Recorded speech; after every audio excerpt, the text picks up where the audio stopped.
Let's talk about mom guilt.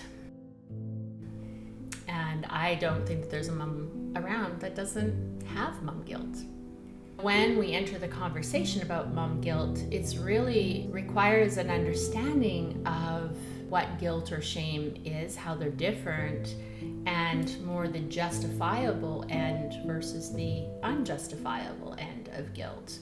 In the surveys that I've done, a super high percentage of parents and moms that say that they experience mom guilt. But then once you get into the next question I ask, which is, do you think that that gets in the way of you being a parent or not? It's actually split 50-50. So it's like almost 100% that say yes, they have mom guilt, but it's actually 50-50 that say it's in the way. And that's because guilt can be really useful, or it can be really harmful and destructive. And so when you're looking at guilt, something that you're doing or something that you're involved in that kind of goes against your value system. So it's really useful because it's a bit of that gauge. It's a gauge of, you know what, I actually don't want to react to my kids this way. And so it actually helps navigate us back to what's more aligned, what's our truest values, what's more organic for us, and how we would like to be a parent, a person, an individual in this world. And then there is not useful guilt, where we feel guilty because, let's say, we have to maybe work. You know, that could be one of them. You know, we can reframe that kind of guilt. That guilt can really get in the way.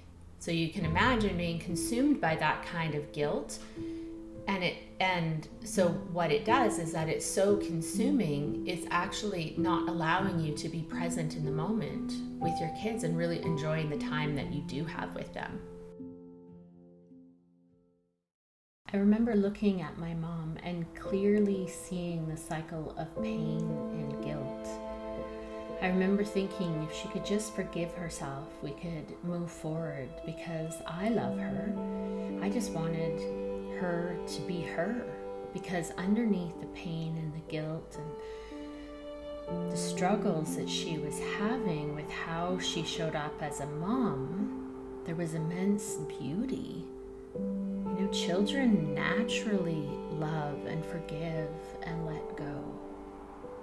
But her inability to process her painful emotions just kept this cycle going. This guilt and this shame meant that then she would react out of hurt, inner hurt. The victimizer becoming the victim and the victimizer. Hurt people.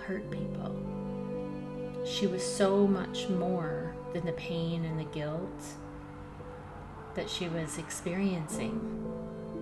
Had she known how to process the difficult emotions, she could have experienced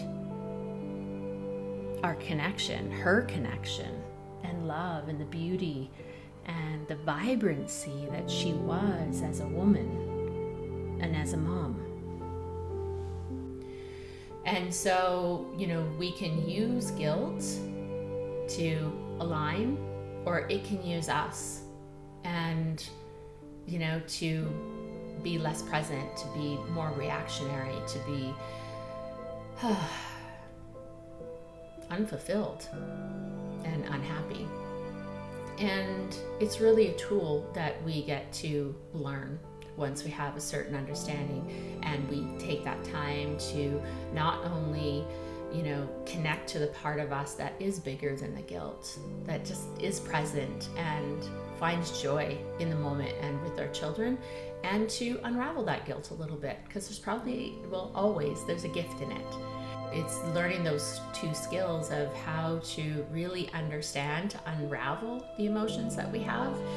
There's always covering up a need. So what is it that you're actually really truly needing in there? So there's a lot of wisdom that's in the emotions that we experience. And again, the skills and the tools to actually work with those.